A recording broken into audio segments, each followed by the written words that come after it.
Hubo una vez en América Latina un personaje llamado Hugo Chávez Frías que junto a otros crearon lo que se denominó un populismo revolucionario en pos de un Estado socialista o totalitario.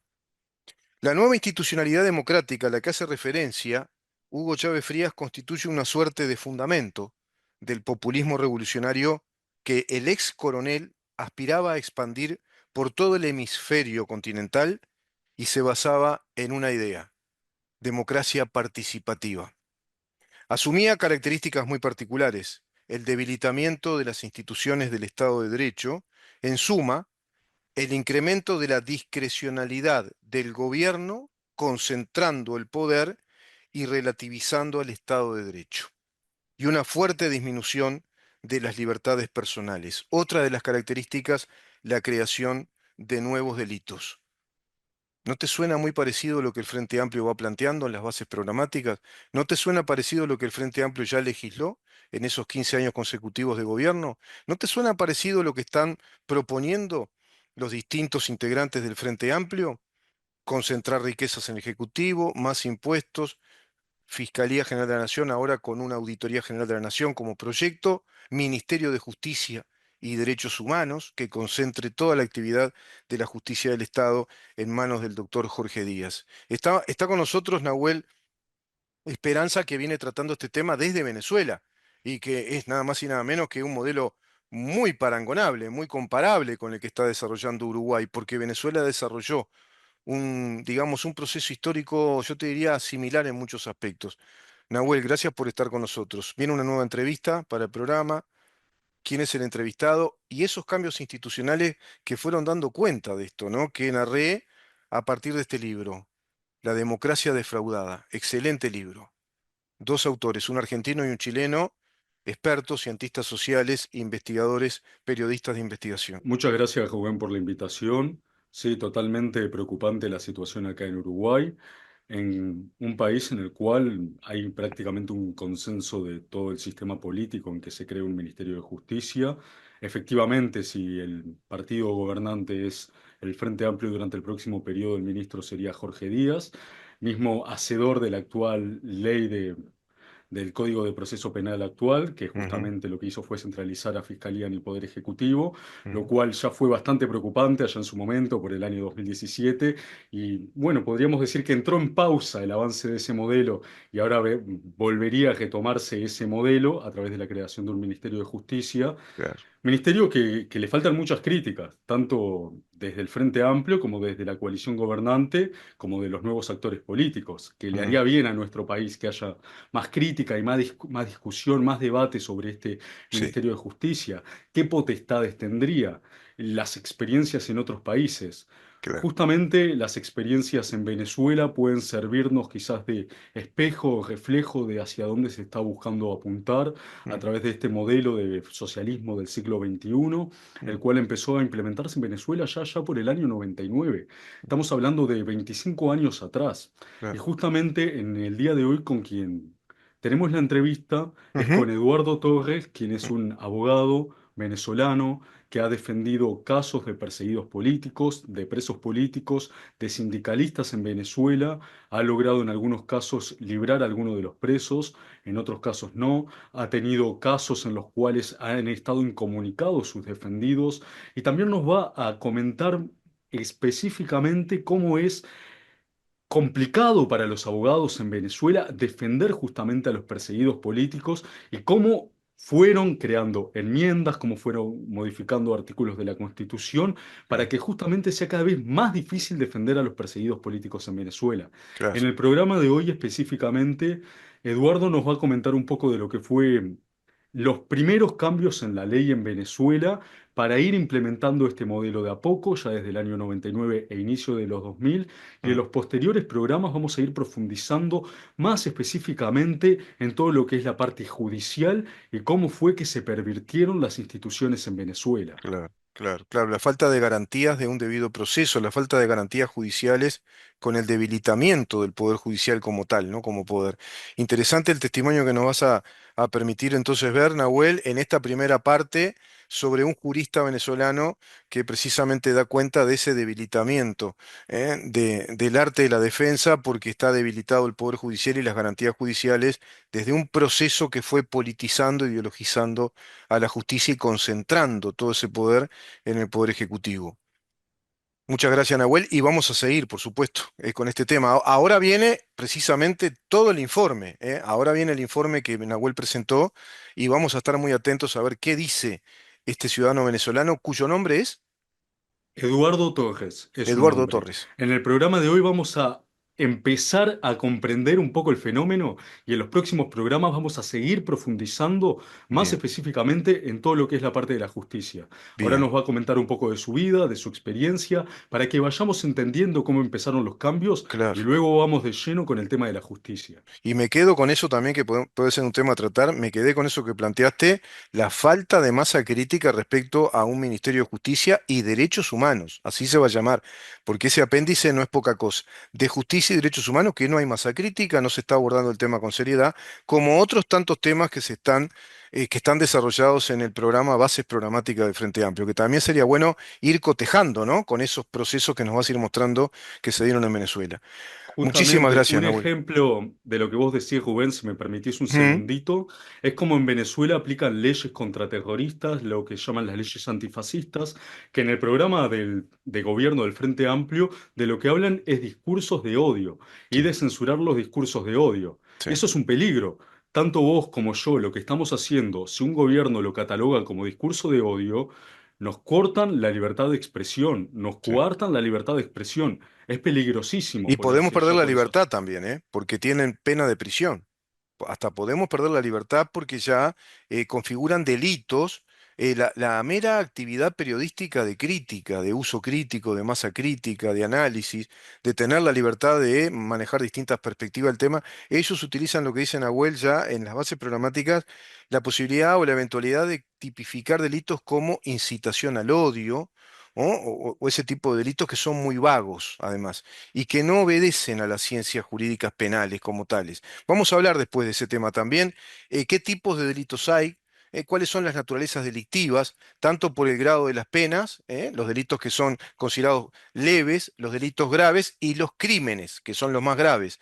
Y después están los tipos delictivos, que son los delitos contra la propiedad privada, contra las personas, contra la integridad física de las personas y contra la fe pública, contra el Estado. No hay más elencos de delitos, o el delito contra la nación directamente, pero no hay delitos de género, delitos colectivos. Es como si habláramos de los delitos de los liberales, que queremos establecer un modelo que diga, va a ser delito hablar contra el liberalismo como teoría, o va a ser delito hablar contra la igualdad ante la ley. Es una cosa así, ¿eh? Es ese disparate totalitario.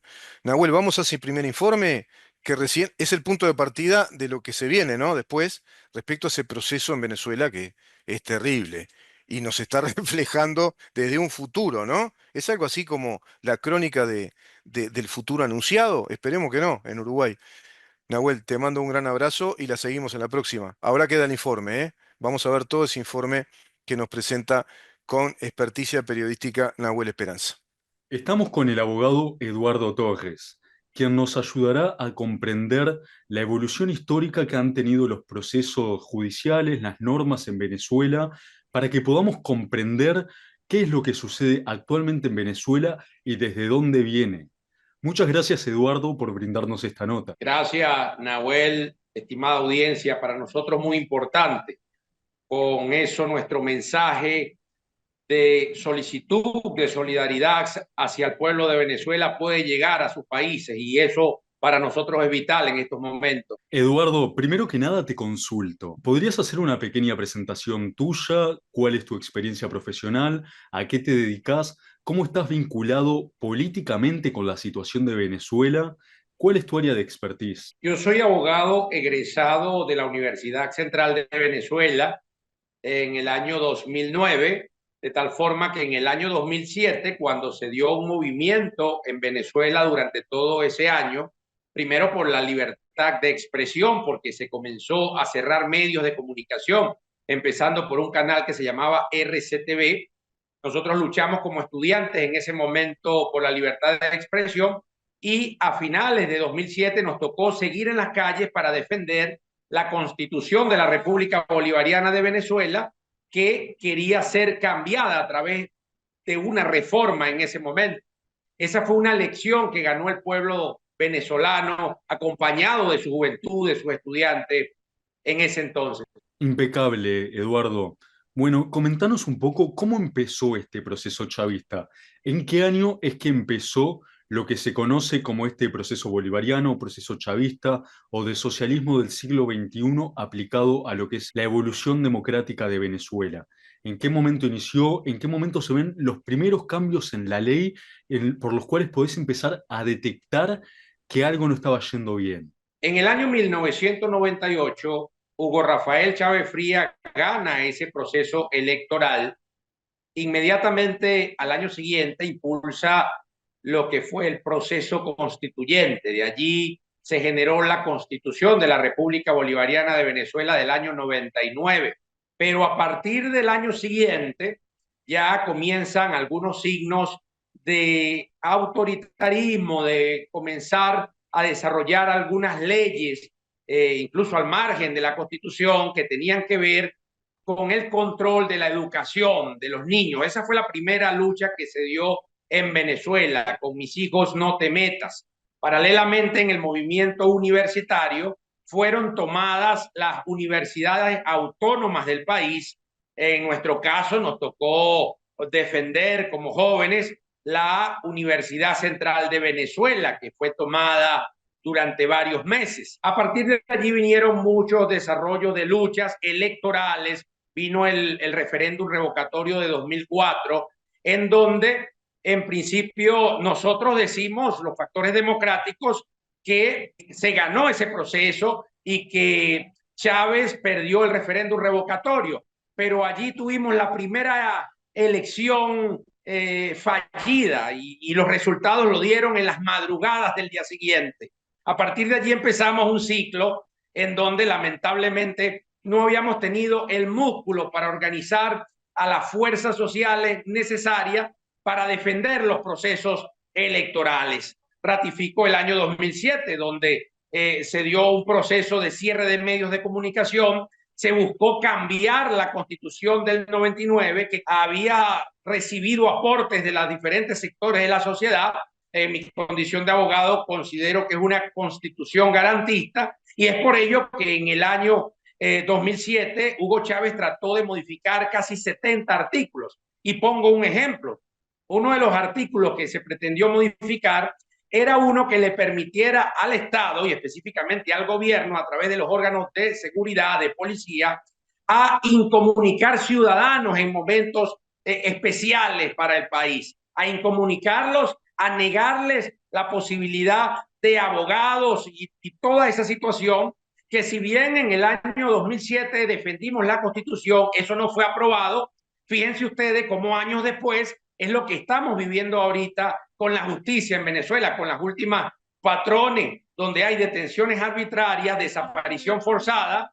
No se le permite desde enero de este año en Venezuela a que los presos políticos tengan defensa privada, abogados de confianza. Eso era lo que querían implementar en el 2007. Salieron derrotados porque el pueblo defendió la Constitución, ganamos esa elección, pero lamentablemente estamos viviendo un proceso en donde de manera de facto se está vulnerando los derechos del pueblo. Bien, Eduardo, nos has aportado mucha información. Vamos a tratar de ir un poco por partes para ir desglosando toda esta información que nos estás aportando. En primer lugar, te consulto sobre dos temas que mencionaste: las universidades que fueron tomadas durante varios meses y el referéndum revocatorio del año 2004.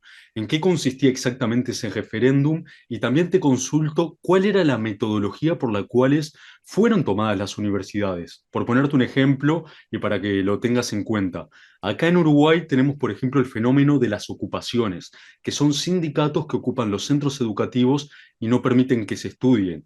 ¿Allá fue tomado de esa manera o es algo distinto?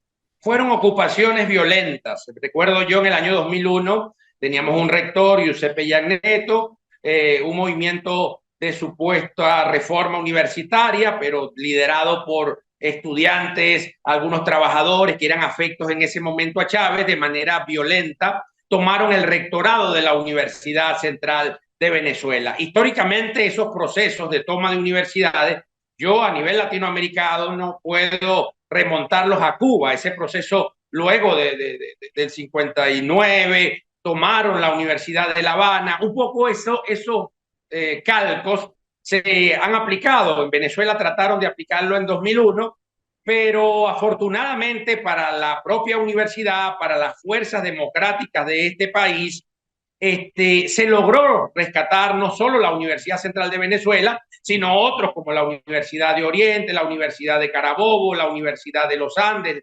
Y en ese sentido, la universidad fue la que luego, años después, en el año 2007, que lo vengo diciendo, se acompañó al pueblo para defender los derechos constitucionales. Luego hemos tenido una presencia de nuestra juventud, como por ejemplo en 2014, en 2017, que han existido grandes manifestaciones de jóvenes en Venezuela, lamentablemente reprimidas, con mucha sangre, con mucha fuerza de parte de los organismos del Estado, miles de detenidos, miles de heridos, centenares de asesinados, tanto en 2014 como 2017. De verdad que no ha sido fácil para el pueblo venezolano, especialmente para la juventud.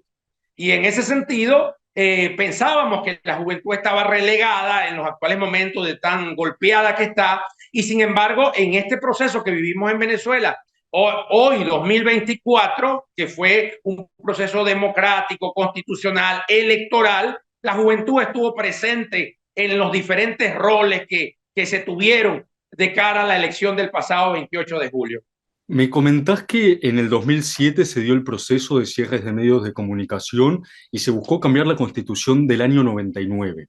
Ahora la consulta que tengo es, en el año 99, ¿qué normas se aplicaron que fueron parte del proceso chavista y qué se buscó aplicar específicamente en el año 2007, por lo cual no se considera o los chavistas no consideraron aplicado su modelo y buscaron profundizarlo aún más?